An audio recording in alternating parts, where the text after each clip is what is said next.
Today's guest, Amy Moeller, is a wonderful combination of realtor and designer.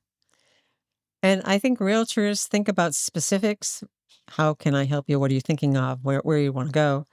And designers are more functional in the sense of, I guess, form over function. And you'll hear that today with Amy Moeller. We start talking about the real estate aspects, and then we get into the design discussion. And so many of these issues are coming together. Downsizing, energy in your space, what your dreams are. And it seems to me that so many of the episodes of the podcast now are coming together. And I hope you enjoy today's discussion with Amy Moeller.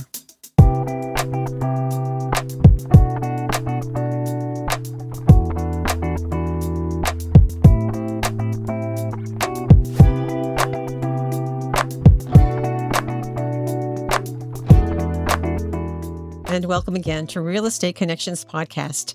And today, listeners, this is going to be a fascinating conversation, I know, because when we think about moving, when we think about our real estate choices, we often think about, okay, I want to move in this state. I want to live in that community. I want the house to have that many rooms. Well, today, our guest, Amy Moeller, is going to challenge us to think a little bigger, a little broader, maybe help us avoid some misunderstandings of ourselves, some changes in feelings. So I'm welcoming Amy Moeller today. Welcome, Amy, from Ohio. I love to You. welcome you to Massachusetts today. Thank you so much. Thank you for having me. I'm so Definitely. excited that we connected and get to have this time together. Excellent, excellent. So Amy's a realtor. She also went to the Fashion Institute of Technology. She worked in an architectural firm as a designer for a number of years, did her own business. This is an entrepreneur Mhm. and did several businesses, including an invention. And then she became a realtor. And I believe being a realtor is the kind of foundation to do many, many, many other things. And that's what you're going to hear from Amy today.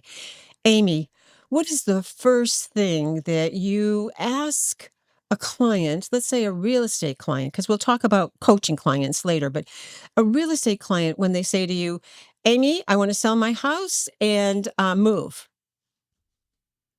I say, well, I would love to help you because I really do. I love helping my clients, and my goal that I want them to know from the get-go is that it is all about them. Mm. So, as far as selling their house, it is about helping them get ready because unfortunately, so many people are waiting till right before they decide to sell to clean out their house, organize, get it ready, get it, show ready, all the things, which is a really hard thing to do. So, I'll usually go through a walkthrough consultation. And I like to talk about neutralizing their house because you want to have a house that looks like they can envision themselves in. So if you can take away some of the personal things within their house and allow the people who are coming in to potentially buy their house envision themselves within it, which is why I started from the get-go is really doing some staging myself. So I do everything but the furniture. And I've had people when I walk in with all my stuff and when they're almost ready to go and it's all white, a little bit of neutral things. And they're like, I had one person say, "Oh my gosh, like, what are you?" She didn't actually say it to me until afterwards. She said, I was like, I thought, "You've got to be kidding me. Like, what is she doing with all this white?" And when I was done, she goes, "I don't want to move because it was clean, it was fresh." I mean, and that's the goal to sell and Mhm. get the highest price that you can get for the house. And so I also then will talk to them about are they downsizing, upsizing when they are buying a house? What do they want to do? What are they looking for? And make sure that they know that I am going to show them houses until they walk in and they know that either this is the place that they can make their own or it's someplace they can move in and just be excited about it. And it's not a process to where I'm showing 30, 40, 50 houses because they can't Right. make up their mind. But we'll go look at houses, get a feel for what they like, what they don't like, the areas they want. And then from there, we will become discern.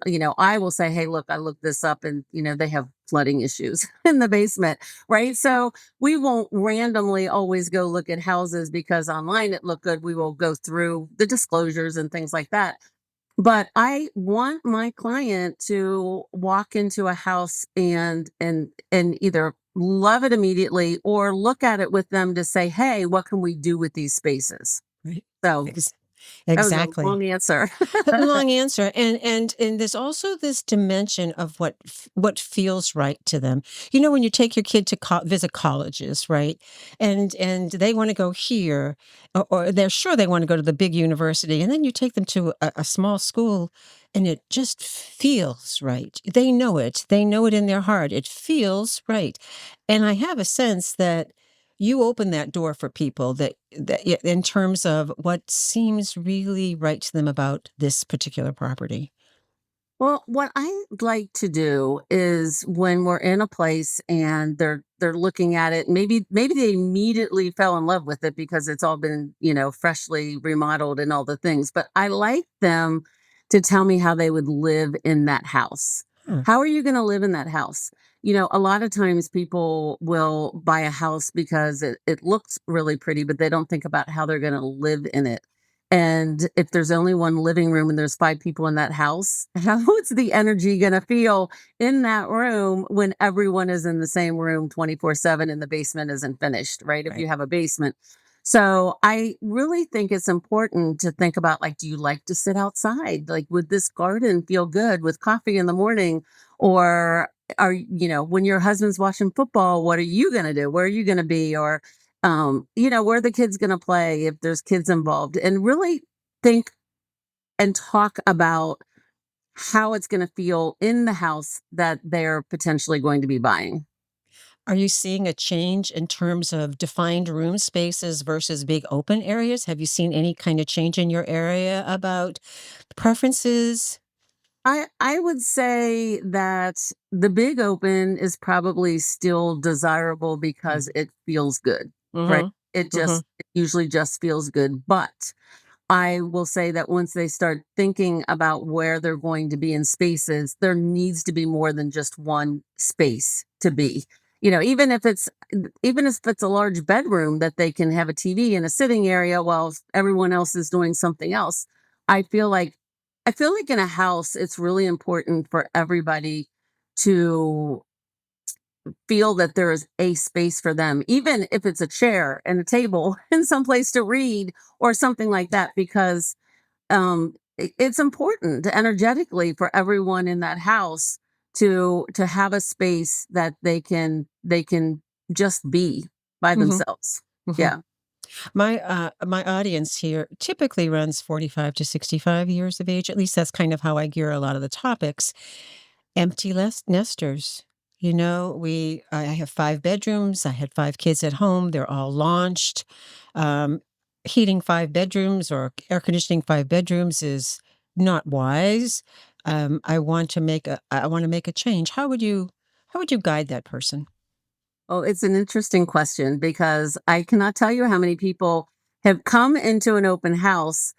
And usually it's a large ranch, and larger is the key word because a lot of people feel like they have to. I have to downsize. I'm retiring. I have to downsize. I Right. have to do this. And so they start looking around, but they forget that they still want their family there. They Yes. forget, the feed them and they will come, or some, kids that come in from out of town that will stay with you if you have some space. So I always think that's a really important question. Like some people are downsizing so they can just go travel and they don't really care about Mhm. entertaining or having people there. But I think it's a pretty important question to ask before you downsize. And again, everybody still needs their space, even if it's just two of you. You still are going to want some private space. Right. So, Right. downsizing and going small, I think really needs to be thought out. We think we can do it, right? We think about the economics of it. You know, I do hear house is certainly adequate. all this land out here. We could put an ADU out here. Well, that's in this state, 900 square feet max, right? Do I want to live in 900 square feet max with my husband who loves to just, leave things around and all that? I have to rethink that. Rethink. I had a guest on, Saul Skolnick, a lender in New York, and he talks about side sizing.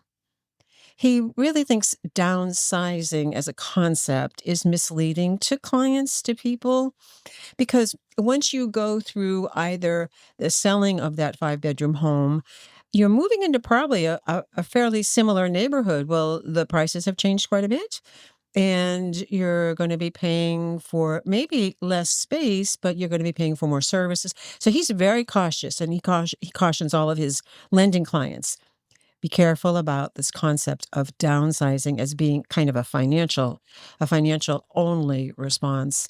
And that's what I hear you saying as well. Yeah, 100% agree with that. Mhm. I know you have a special place in your heart for women in their second half of their lives. And I want to explore with you not only the real estate, because obviously you're a strong realtor. And please reach out to Amy in the Cincinnati area if you need a strong realtor. And her contact information will be in the show notes. And but Amy has this always entrepreneur, always changing, always creating side to her, and is getting ready to launch a new service or a new community. You want to tell us a little bit about that? Ah, yes. So I am very excited about this. So I started, I started a long time ago, really just being interested in growing myself and figuring out who I was and where I was. And I find, and we kind of talked about this before, I feel like I'm in this 10-year cycle that I am trying something new, becoming someone new. And I find it fascinating that when you get into this second half of life, and particularly women, because it's very different, I think, for men, and I understand women and where we're coming from, although we're all different, is that a lot of women get to the second half of life and feel like it's perhaps, the best part of their life is over. And I I know it's not true. I Mm. know that there is so much for us to do. In fact, I feel like when we step into that second half of life and we actually can start loving ourselves, focusing on ourselves, and figuring out what we want to do, the dreams that we forgot about when we raised our kids or dove into a career, like this is such a perfect opportunity. So I have a company that I have just started called Growing Happy Souls.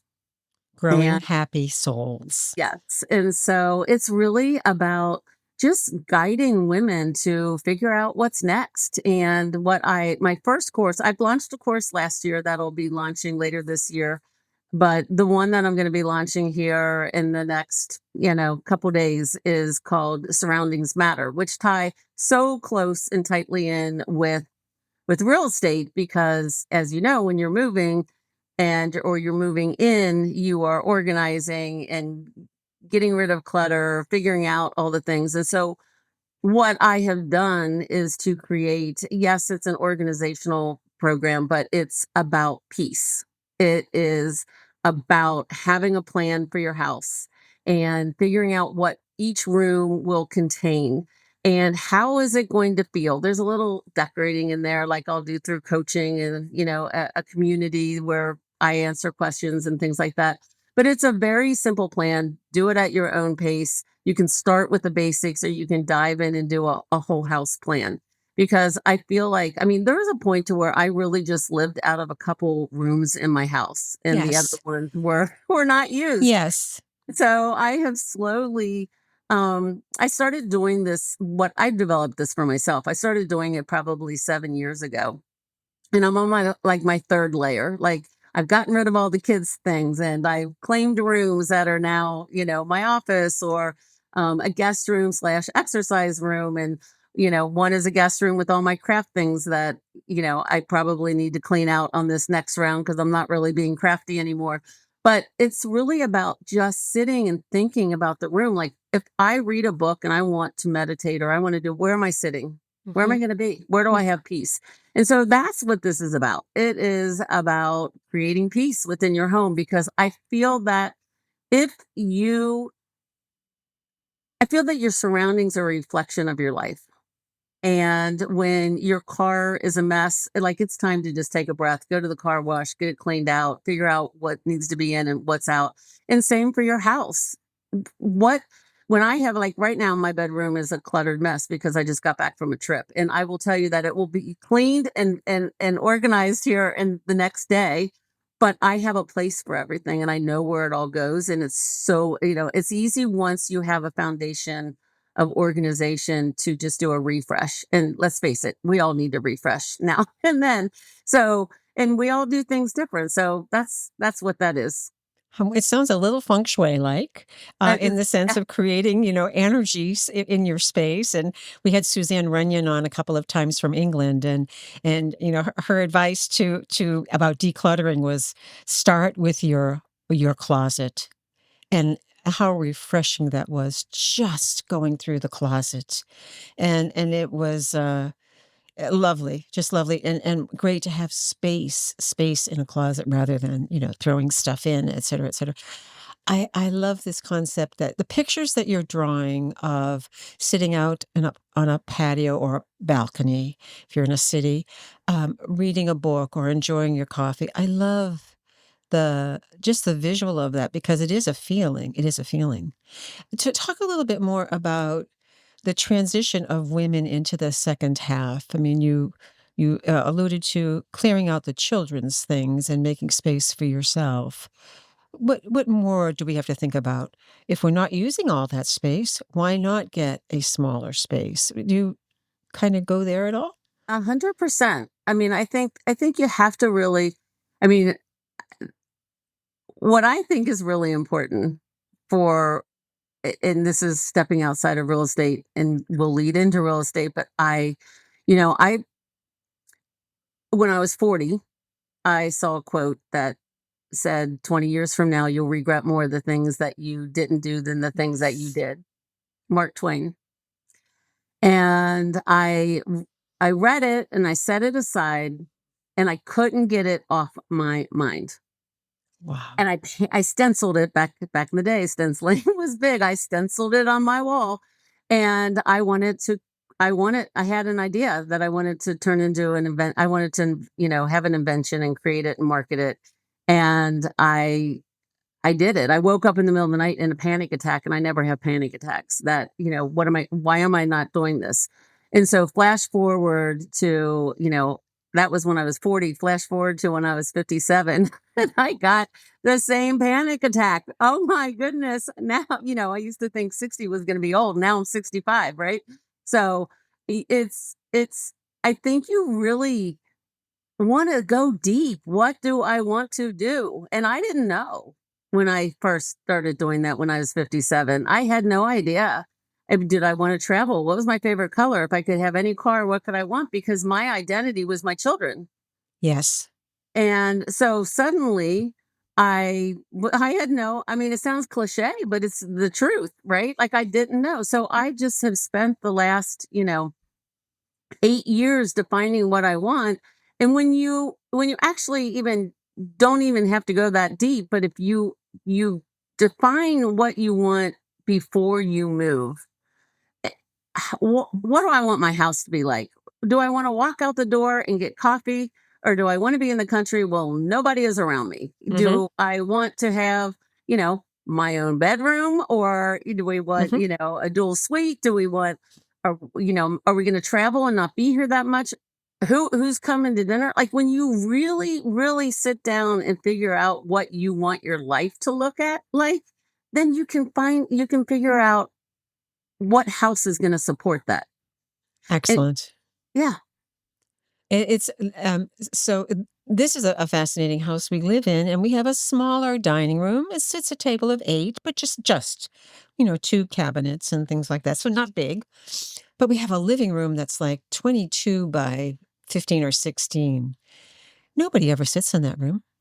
No matter what the party is, whatever, everybody is in the kitchen no matter what, Mm. in the family room. Nobody uses that room. And my husband's fantasy is to have a Downton Abbey dining room. So in the next iteration, and our friend, the interior designer, comes up to visit next week. In our next iteration, Carl's getting his dream met. He's going to have what he calls a Downton Abbey dining room. Hopefully, parties will move in there. When we have parties again, I think COVID changed our world so much, so much, changed our socializing so much. But thank you, because I think that uh, that's his dream, and that's his dream, and let's do it. Let's do it and see what it looks like and see how And fun so it is. would the dining room go into Become the kitchen, the living room? the dining will become a sitting room. It's at the front of the Mhm. house, and there's a sizable family room, and so it becomes no TV, just big beautiful windows onto a courtyard, and I think it will be pretty, and I think it will be peaceful. That's my sense about it. It will be peaceful. And Yeah.